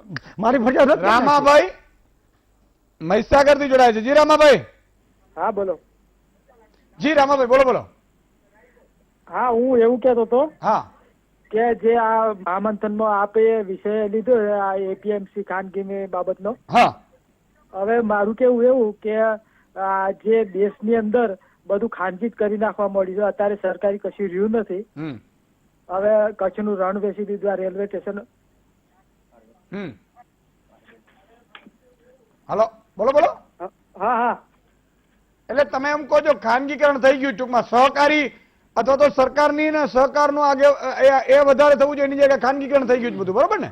હા ખાનગીકરણ થઈ ગયું એટલે એનાથી ખેડૂતોને ફાયદો થાય એવું મને લાગતું નથી. જે સરકારી માળખું હતું એને મજબૂત કરવાની જરૂર. બિલકુલ. સહકારી માળખામાં એક મહીસાગરથી વિચાર કરો, ખેડૂત એવું કહે છે કે ભાઈ સહકારી માળખામાં તમે સુધારો કરો એમ. દિલીપભાઈ જેવાને બધાને સત્તા આપો જે સહકારી માળખામાં છે એને. બાકી ખાનગી કરી નાખશો એટલે તમે એમ કહો છૂટી ગયા, પણ ત્યાં શોષણ થશે એનું શું? જેમ સ્કૂલોમાં થાય છે અત્યારે બાળકોનું. બટુકસિંહ મુન્દ્રાથી જોડ્યા છે. જી બટુકસિંહજી. Hello hello. હાજી બોલો બોલો. ઈસુદાનજી. જી જી બોલો બોલો. જય માતાજી કવિરાજ. જય માતાજી. હું એમ બોલો બોલો. હલો જય માતાજી. જય માતાજી. અરે સાહેબ અભિનંદન તમને ખૂબ, આટલું તમે સારું કામ કરો છો એના માટે ખૂબ ખૂબ આભાર તમારો. વાહ. અને સાહેબ હું એમ કઉ છું હમણાં જે આ સરકાર જે કાયદો લાવી આ જે જમીનનો જે કબજાદારનો, હા લેન્ડ ગ્રેબિંગ લેન્ડ ગ્રેબિંગ નો, અને પણ એના માટે સાહેબ સરકારી અધિકારીનો કાંઈ નહીં કે ઈ જે જમીનનો રેકર્ડ જે બગાડી નાખે અને ઈ લોકો પાછો એમને તો કાંઈ કહી ન શકાય, એના માટે કાંઈ ફરિયાદ ન થાય. અને અમારા તો દરબારમાં તો અમને નિયમ છે કે જો કોઈ માગીને લઈ જાય તો વાંધો નહીં, પણ જોટવીને લઈ જાય તો એ કંટાળો જ. ના ના બિલકુલ, ખૂબ ખૂબ આભાર. એનો નિયમ છે, સરકાર જે અધિકારી પણ ચેડા કર્યા હોય તો અધિકારીને પણ જેલ, અને આ જ કાયદો અધિકારી ઉપર લગાડવાની પણ સજા છે, જોગવાઈ છે. હમણાં જ એક જેલર હતા, એ જેલ બધા જેલમાં રાખે ને એને જેલર કહેવાય એમ, અને જેલરમાં પોતે જેલર હોય એમ, એટલે બધાને વ્યવસ્થિત રાખે. તો એક બે ને સારી સવલત આપી તો જેલરને જેલમાં નાખી દીધો. એટલે આ તો બધાને લાગુ પડે ભાઈ. એટલે કેટલું થાય છે? 8 થઈ છે ને, 3 હજી એક લઈ જ લઉં. મનોહરભાઈ તમારું લઈ લો, પછી બ્રેક લો. ભાઈ દિલીપભાઈ નો વારો. દિલીપભાઈને હું ખરેખર રિસ્પેક્ટ કરું છું. ઘણા એવા ઓછા આગેવાનો છે કે જે આવી ખુલ્લી ચર્ચા કરતા હોય છે. એ પૈકીનો મારી નજરમાં દિલીપભાઈ છે. પણ દિલીપભાઈ મેં મારી વાત ઈશુભાઈ મૂકી પહેલા એવું કીધું હતું કે કોંગ્રેસને સવાલો શું કામ કરો છો. એમને અમને ભૂતકાળ મેં ચોખવટ કરી હતી કે ભૂતકાળમાં લઈ જવા કરતા વર્તમાન પરિસ્થિતિ ઉપર વાત કરો તો વધુ સારું. પણ છતાંય દિલીપભાઈ અમને ભૂતકાળમાં મૂકી દીધા.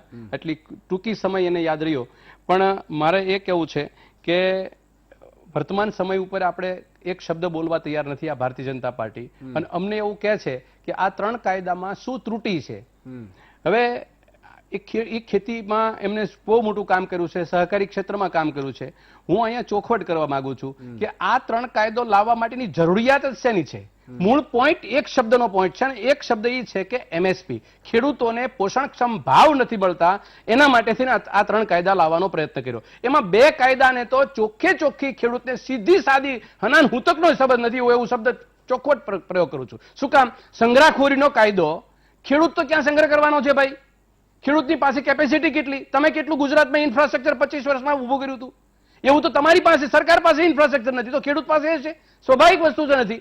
અને બીજું એ તમે એને છૂટછાટ આપી 9 વસ્તુને, તેલ, તલ, કઠોળ, ધાન, ઘઉં, એને તમે છૂટછાટ આપી. કોના માટે છૂટછાટ આપી? ઉદ્યોગ ગૃહોને છૂટછાટ આપી છે તમે. આ ખેડૂતને કઈ લાગે વળતું નથી. બીજું કોન્ટ્રાક્ટ સિસ્ટમ, એ તો તમે અત્યારે 300 કંપનીઓ કામ કરે છે, કોઈની સાથે કોન્ટ્રાક્ટ કરી લે, કોઈને લેવા દેવા છે, એ પણ કરી શકો છો અત્યારે તમે. વાત એ છે કે તમારા કાયદાની અંદર આ 3 ઉદ્યોગ ગૃહોને જ્યારે એ પોતાને માલ ખરીદવો હોય ત્યારે નહોતા ખરીદી શકતા, એટલે એને APMC નો વિકલ્પ આપ્યો, એમના માટે આપ્યો. નંબર 2, એમના માટે વિકલ્પ આપ્યો, પણ એ તો સંગ્રહ તો કરી શકતા નહોતા, એટલે બીજો કાયદો એના માટે સંગ્રહખોરી કરવાનો કર્યો. મોટા ગોડાઉનો 4 વર્ષથી બનાવીને કહેતા. દિલીપભાઈ, તમારા દિલમાં અને અહીંયા હાથ મૂકીને બોલજો કે આ હું વાત કરું છું, એમાં કઈ તસુબાર ખોટું હોય તો. અને ચોથી વાત એ કે જે કાયદાની અંદર જે MSP આપવાની વાત છે, તમારા સમયથી માંડીને અમારા સમય સુધી, અમારા સમયથી માંડીને તમારા સમય સુધીની અંદર 2 સમિતિઓ રચાણી, સ્વામિનાથનનો રિપોર્ટ આવ્યો અને તમે શાંતારામ કમિટીની ભલામણો આવી, એ બંનેનો ભેગું કરી નાખો. અને ભેગું કર્યા પછી પણ ખેડૂતોને આપણે 6%, 7%, 8%, 10% સુધી આપણે MSP આપી શકતા હતા. એને તમે 25% કરવા માટે, એને 50% કરવા માટે, સુદૃઢ બનાવવા માટે APMC ના માળખાને કેમ નથી કરતા? આવનારા પ્રશ્નો અત્યારે આવશે. આજે આપણે વિષય વસ્તુ લઈને ખાનગીકરણમાં APMC કર્યું, એમાં કર્મચારીઓને શું નુકસાન થશે? કર્મચારીઓ ત્યાં ઓટોમેટિકલી પ્રોડક્શન છે.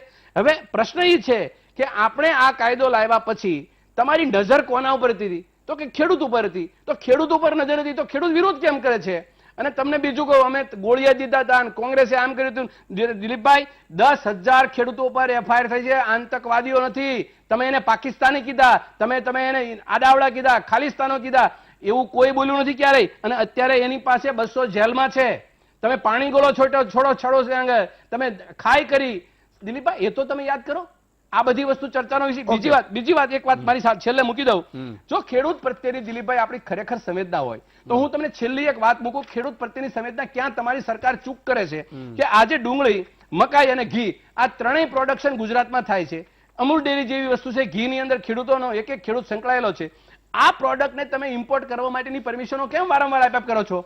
એ ખેડૂતોની અંદર વારંવાર 1 વર્ષે, 2 વર્ષે, 3 વર્ષે ડુંગળી, 1 વર્ષે દૂધ ઢોળે, ક્યારેક કોઈ મકાઈ ફેંકે. આ પરિસ્થિતિની અંદર સાહેબ તમારી લોકલ ફોર વોકલ ઈ કોણ બોલે છે? પછી બોલે છે આત્મનિર્ભર ભારત, ઈ કોણ બોલે છે? પછી એમાં થકી ભારત નિર્માણ કરવું. આજ તમે તમારા ખેડૂતો ડુંગળી રોડ ઉપર ફેંકી દે, ઈ દેશનો ખેડૂત કોઈ દી લોકલ ફોર વોકલ થઈ શકે? ઈ દેશના ખેડૂતો કોઈ દી આત્મનિર્ભર બની શકે? તમારી પરિસ્થિતિ તમે જો તમારા ઘરે. અને છેલ્લું, જે લાભ તમે અમને સમજાવો છો, જે લાભ તમે દિલીપભાઈ અમને સમજાવો છો, અમે તો તમારી ચર્ચા નથી કરી, પાર્લામેન્ટમાં અમારે ચર્ચા નથી કરી, તો અમને સમજાવવાનું બંધ કરી દો. અમે તો ખેડૂતના પ્રશ્નો છે એટલા માટે તમને કહીએ છીએ, તો ખેડૂતને સમજાવવા માટે તમારો પ્રયત્ન કરો. 8 વખત તમે બેઠા તો ખેડૂતને નહીં સમજતા હોય તમારી ભાષા, ખેડૂત પોતાના હિતની વાત ખેડૂતને નહીં સમજણ પડતી હોય, તમારી પાસે જ ખેડૂતની હામ છે માત્ર ભારતીય જનતા પાર્ટીને. મારો કહેવાનું છે કે કંઈક ને કંઈક ચૂક થાય છે દિલીપભાઈ, કંઈક ચૂક થાય છે. એ ચૂકને આપણે સોર્ટ આઉટ કરવા માટે નિર્દોષ ભાવે ખેડૂતોના પ્રશ્નો ઉપર આપણે ચર્ચા કરવી પડે. ખેડૂત તમને 8 વખતથી બોલ્યા કે અમારા નથી કરવું, શેના માટે? તમારું ધાન નથી ખાતા એ ખેડૂતો, એની પીડા રોજ એક વ્યક્તિ એક શહાદત થાય છે. તો ખેડૂતની તરીકે આપણે પણ દીકરાઓ ખેડૂતના છીએ. આ હમદર્દી અને આ સંવેદના આપણા મનમાં અને સરકારમાં હોવી જોઈએ. એક નાનકડા વિરામ બાદ આવીએ તરત.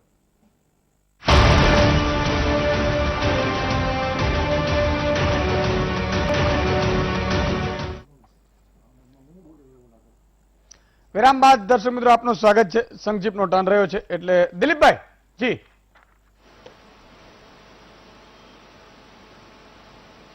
જી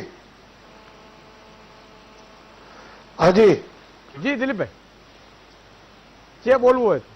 હલો, હા, અચ્છા. શરૂઆતમાં થી માંડીને અત્યાર બે ત્રણ મુદ્દાઓ ગુસ્કો મહસૂલ બાબતની ચર્ચા થઈ છે, એટલે એ બાબતની થોડી સ્પષ્ટતા કરી દઉં. વર્તમાન સરકાર શું કરે છે આ અંગે પણ જાણવાનો પ્રયત્ન કર્યો. તો તત્કાલીન મુખ્યમંત્રી નરેન્દ્રભાઈ મોદી જ્યારે હતા અને હું એમાં કૃષિ અને સહકાર મંત્રી હતો, ત્યારે આ ગુજરાતમાં તમામ એપીએમસીને આર્થિક સહાય કરીને ઇન્ફ્રાસ્ટ્રક્ચર મજબૂત કરવા માટે પ્રયત્ન કર્યો. તો એમાં રાજકીય પક્ષો નહોતા જોયા, કોઈ રાજકીય વિસ્તાર નહોતા જોયા, જ્ઞાતિ નહોતી જોઈ, કોમ નહોતી જોઈ, સંપૂર્ણ તમામ ગુજરાતી એપીએમસીને મદદ કરી હતી મજબૂત કરવા માટે. અને એમાં અમારા કેટલાય કોંગ્રેસના મિત્રો પણ સંમત થશે કે એમને રૂબરૂ બોલાવીને માગણી સિવાય પણ ચેકો આપ્યા હતા. તો નરેન્દ્રભાઈનો આ દ્રષ્ટિકોણ હતો કે સમાનતાથી. એ રીતે ડેરીમાં, સૌરાષ્ટ્રમાં ડેરીની સ્થાપના ન થતી, એમાં પણ નરેન્દ્રભાઈના નેતૃત્વમાં આ જ વિભાગ મારી પાસે હતો. ત્યારે નવી ડેરી કોઈ જિલ્લો સ્થાપે તો 50 લાખ રૂપિયા એમને શેર ભંડોળ આપીને મજબૂતાઈથી કામ શરૂ થાય એના માટે મદદ કરવાનો પ્રયાસ કર્યો હતો.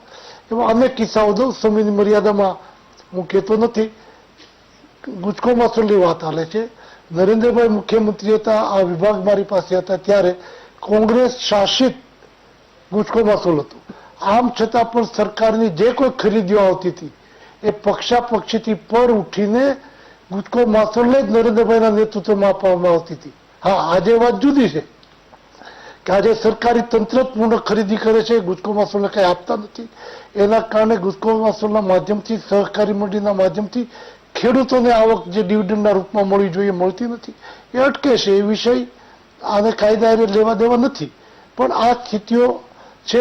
આમ છતાં પણ ગુજકો મહસૂલનું પેલા કેમ હતું આજે તો હું કહી શકીશ કે ભૂતકાળમાં ગુજકો મહસૂલ જે ચાલતું હતું એના કારણે એમાં ગેરરીતિઓ થઈ, વહીવટદાર આવ્યા પછી એની તપાસ થઈ અને 6 કરોડ રૂપિયા કોંગ્રેસના આગેવાનો ભરવાનો હુકમ જે તે સમયે તપાસ સમિતિએ કરીને નિર્ણય કર્યો છે. એ વિષય પણ અલગ છે.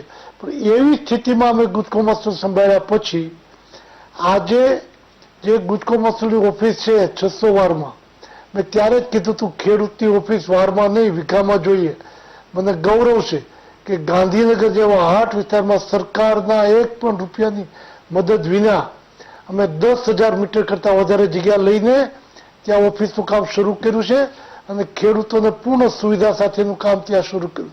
અનેક નવા બિઝનેસો શરૂ કર્યા છે અને એના કારણે સમગ્ર દેશમાં હાઈએસ્ટમાં હાઈએસ્ટ 22% ડિવિડન્ડ આપવાનો નિર્ણય ગુજકો મહસૂલના છેલ્લા બોર્ડે કર્યો છે. આ 12મી તારીખે અમે દરેકના ખાતામાં જમા કરીશું. જે આખા દેશમાં 22%, 20% ડિવિડન્ડ ઇફકો ક્રિપકો આપે છે, તો ગુજકો મહસૂલ 22% ડિવિડન્ડ આપશે. અમે સંભાળ્યા પછી 20%, 21% અને આ વર્ષે 22% ડિવિડન્ડ આપ્યું છે. ભારતીય જનતા પાર્ટીનું શાસન ગુજકો મહસૂલમાં આવ્યા પછી સરકારની મદદ વિના અમે કરી શકીએ. સરકાર અમને મદદ કરે તો આથી વધારે મજબૂતાઈ અમે કરી શકીએ એમ છીએ. પરંતુ એ સરકારનો વિષય છે. પણ ભાજપનો કાર્યકર્તા બેઠો હોય તો પારદર્શકતાથી ખેડૂતોના હિતમાં જે થાય એ બધું જ કરે છે. ઠીક છે. 10 સેકન્ડ ધોરાજી સાહેબ.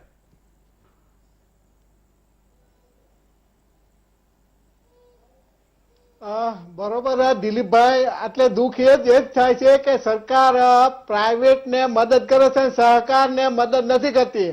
તમારા વખતે કોંગ્રેસને પણ મદદ કરતી હતી ને અત્યારે તમારી સરકાર હોવા છતાં સહકારને મદદ નથી કરતી. એ વાતનું અમને દુઃખ છે. બીજું, આજે ડેરીમાં છે તો ડેરીમાં ઘણા પ્રોજેક્ટ સારા લાવ્યા, તો એની સાથે સાથે આંબા માટે છે તો આંબાના કેરી માટે રાઇપનિંગ ચેમ્બર પણ આજે બનાવી છે. પ્રાઇવેટ કોઈ ખેડૂત જે છે એ બનાવી શકવા નથી. કેરીનું પ્રોસેસિંગ એ છે એ ખેડૂત કોઈ કરી શકે તેમ નથી. આવા નાના નાના પ્રોજેક્ટ, ઘણા પ્રોજેક્ટ છે કે જે ખરેખર ડેરી છે, સહકારી સમયનો અભાવ છે એટલે દિલીપભાઈ, મનહરભાઈ, અહેમદભાઈ, ભરતભાઈ અને એમબી દોરજીયાજી તમામનો ખૂબ ખૂબ આભાર. દર્શક મિત્રો જોડાયા ન જોડાયા એમનો ખૂબ ખૂબ આભાર. ખેડૂત મિત્રો અને ગુજરાતના અને હિન્દુસ્તાનના દરેક નાગરિક, યુગો યુગોથી સંસાર ચાલે છે, યુગો યુગો સુધી ચાલતું રહેશે. કોઈ અમરપટ્ટો લઈને આવ્યો નથી અને કોઈ રહેતું નથી. એટલે હંમેશા ધીરજ ધરજો, સારા કર્મ કરજો. આજ ગુજરાતને અને આજ હિન્દુસ્તાનને, આજ ભારતને વિશ્વની મહાસત્તા બનતા કોઈ રોકી નહીં શકે. સારા ઈમાનદાર લોકો પણ આવશે. સારા લોકોને આગળ તમે કરજો, તમે ધરજો. આ બધી સમસ્યાઓનો એક દિવસ અંત ચોક્કસ આવશે.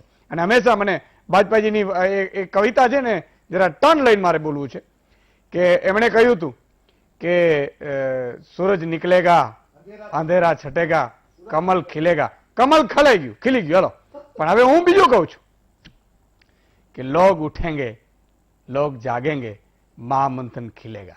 હવે જે આ વાત છે ને એ પહોંચાડવાની છે. આજે બસ આટલું જ. આવતીકાલે ફરીથી મળીશું વધુ સમાચાર વાયરલ.